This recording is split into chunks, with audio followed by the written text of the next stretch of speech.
Wake up, sleepyheads. It's Monday here at Muscle in the Morning. At this point in the season last year, there weren't too many people talking about Sidney Gillen as a potential figure Olympia winner. And for reasons that I can't quite seem to understand, it kind of feels like that again. Even though it seems like it's been part of her strategy to keep a low profile since her weekend at the Arnold back in March, over the last few weeks we've finally started to see a few signs of life from the figure division's reigning Olympia champion. From the few breadcrumbs that we've seen Gillen drop, it seems like she's right on track to come back and defend her title again. But given how much of a grind these last 18 months have been, you have to wonder if she's got enough juice left in the tank to show up and deliver another knockout performance. When you get up to the elite level in pretty much anything in life, whether it be sports, business, or bodybuilding, irrational confidence can be one of the things that gives someone the extra little push they need to separate themselves from the pack. And as far as I can tell, men's physique superstar Ryan Terry doesn't seem to be lacking much in the confidence department these days.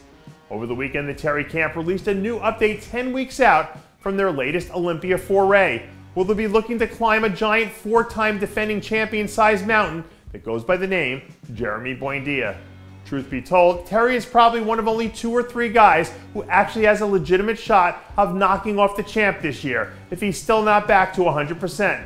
So if he comes out firing on all cylinders, you got to think that he's at least got a puncher's chance of scoring the victory. I used to think that the only cool things to come out of Sweden were Vikings, IKEA, and Absolute Vodka, which is the ultimate party starter, just for the record. But after the year she's had so far, I think it's probably time to add bikini star in the making, Frida Paulsen, to that list.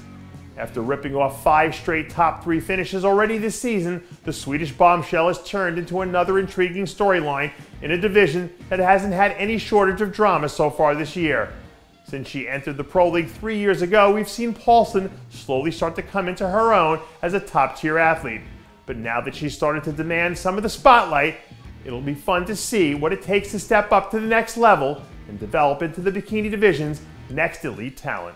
It's been a weird year so far in the classic physique division, with a ton of talented athletes coming out of the woodwork, making a name for themselves at some of these shows, including second-year standout Kenneth Owens.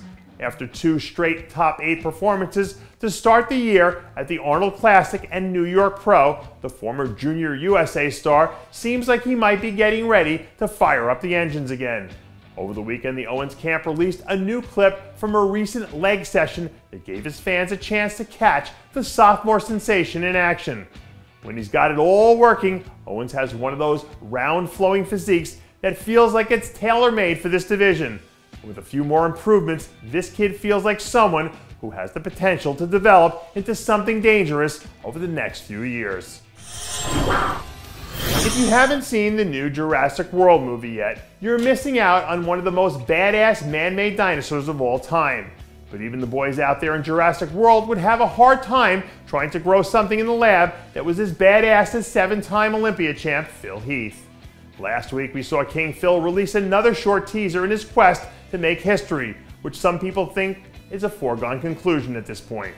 Even with the big Ramis of the world making all sorts of waves, it's still hard to imagine a scenario where anyone comes in who's good enough to knock off Phil at this stage of his career. And barring someone coming completely out of left field, I think in all likelihood we'll find ourselves talking about how much longer he wants to keep this run up after number 8 is officially in the record books. And that does it for yet another edition of Muscle in the Morning. I'm Dave Palumbo, reminding you to always be true to your passions, and make sure to follow us on Facebook, Twitter, and Instagram.